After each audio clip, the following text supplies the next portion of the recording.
Okay, I know that you could get elastic shoelaces and you could just buy a pair of loafers, but if you really want to wear shoes that have laces and you want them to look exactly the way you bought them, shoe buttons are the way to go.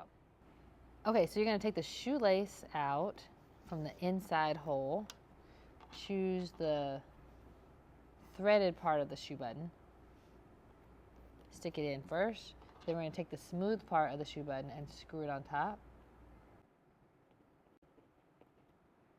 Okay, so now your shoe looks like this. Okay, so now I'm gonna tie my shoe around the button hook, the shoe hook, and then we're gonna tighten bow so it looks like in like.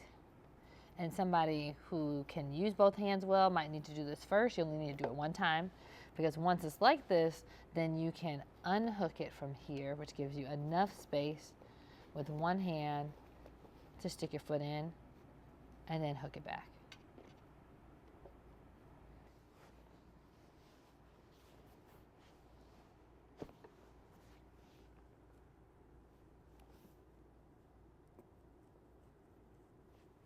Visit askSAMIE.com for OT-approved solutions that support independence at every ability level.